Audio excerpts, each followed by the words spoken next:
Welcome to another edition of Arizona Wildcats Insiders Podcast. I'm your host, Troy Hutchison, and today I want to talk about a little bit of the NFL draft. Obviously, that has come and gone, but specifically the four players from the Wildcats that were selected in all 7 rounds of the NFL draft, starting with Tetero McMillan, Jonah Salvinea, a.k.a. Big Jonah. Then you move to Tyler Loop, and then lastly, Ja'Cory Krosky-Merritt. It's one of the deepest draft classes for Arizona. Arizona hasn't had multiple 4 or more in a very long time entering the NFL draft. So that was a great class for the Wildcats. Yeah, a couple from the class of 2022. The recruiting class of that class gets better as time goes on. But I want to talk about their destinations, and I want to talk about how that could spell dividends for them, how they could have potentially a big season their rookie year and be an impact player for their prospective NFL teams. So let's start with Tetero McMillan. Obviously, one of the greatest receivers in the history of this program. To me, he is the greatest receiver in the history of Arizona. You're talking about a guy that's 6'5", 6'6", with skills like Larry Fitzgerald, can go up and get the ball with the best of them, needs to add a little bit of weight, a little bit of muscle. Even though he did that during his time in Tucson, I thought he did a good job of putting on those poundage. But you still need to do that at the NFL level. And he just has a knack for big playmaking ability. And he has that breakaway speed that I don't think a lot of people understand, given that he ran, I believe, a 4.4 in the 40. That doesn't blow people away. I think it was a 4.4, 4.5, something like that.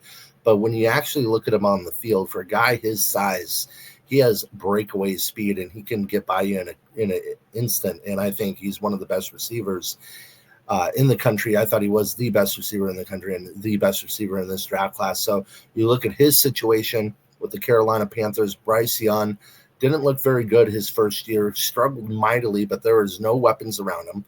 The offensive line was terrible, and the defense was horrid.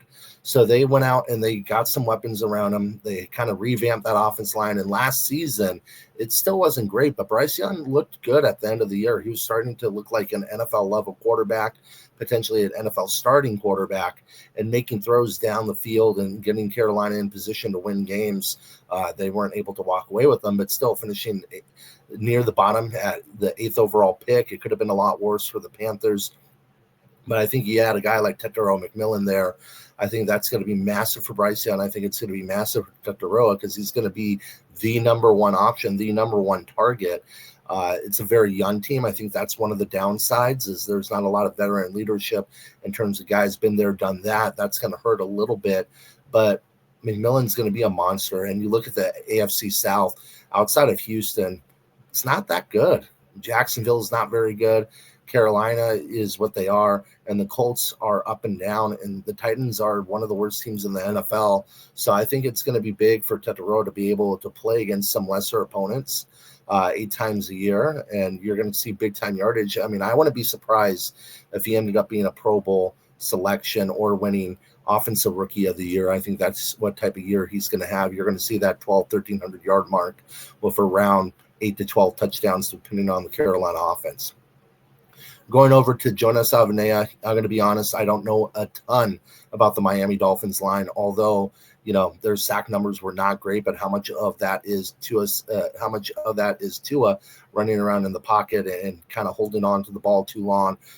He was kind of like a walking crash dummy there for the past couple of years, struggling with his concussion issues. But they had a solid running game. They have some weapons on offense, and they have a good tight end. And a quarterback then, when given the time, can sling the ball all over the football field. So I think Jonah Salvinea has a chance to be a starting guard in this league. I know there's been some rumors that he might be brought to be a right tackle or left tackle, play the tackle position, but I think his bread is going to be buttered at the guard position. I think he's one of the best guards Arizona's ever had in the history of their program. When you're talking about a guy that came in as a freshman and started right away, outside of the San Diego State game where the heat kind of got to him, it was one of the hottest days in San Diego history, and it just wore him down. I think he was a symbol of consistency. He's strong as an ox, and he's a smart football player with sneaky athleticism.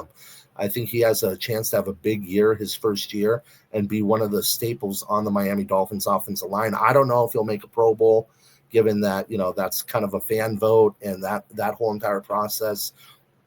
But I think he's set up for a potential 13, 14, 15-year NFL career as one of the better linemen in the league. I think that was a great draft pick by the Miami Dolphins. Then looking at Tyler Loop, and that's a whole interesting situation when you're talking about the Baltimore Ravens. Justin Tucker had been there for a long time as one of the best place kickers in the NFL, and some might argue one of the best place kickers in NFL history, has the longest kick in NFL history, which he hit in Detroit. I believe that was 66 yards in a dome.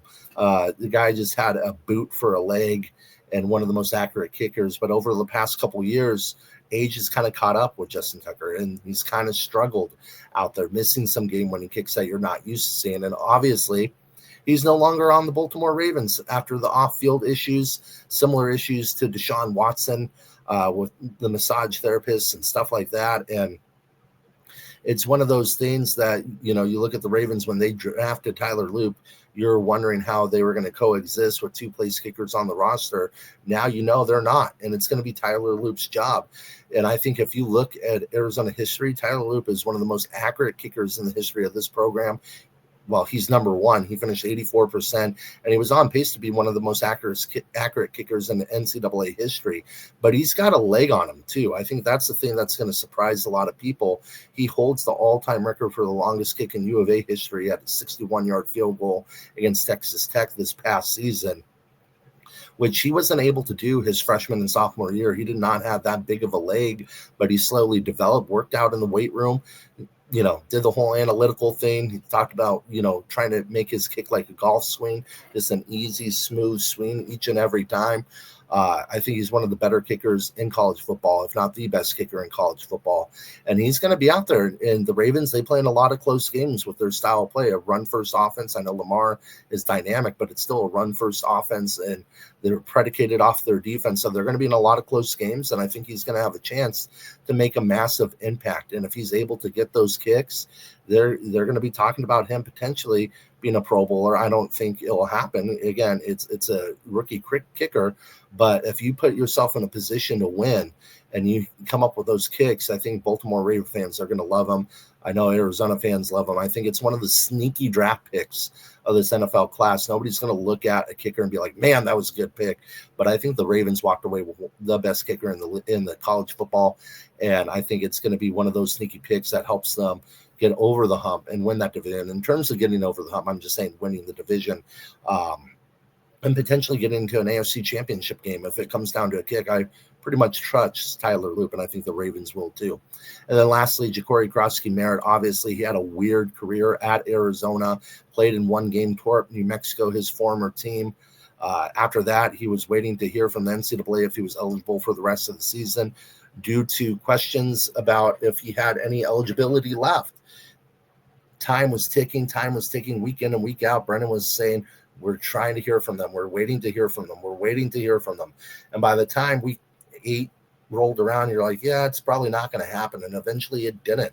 He didn't see the football field for Arizona again, but he stayed there, worked hard, worked with the scout team unit. It could have been very easy for him to leave and just train on his own, but he didn't do that, and he worked hard, helped the team improve. He improved his game because he was getting coaching from Alonzo Carter, one of the best running back coaches in the country, and he was working out in the weight room. So he was able to get an opportunity with the Washington Commanders in the 7th round. I think it's a sneaky draft pick because if he played the full season, you're talking about a guy that's probably around 1,300 yards rushing with around 9 to 12 touchdowns. They're going to use him like a workhorse.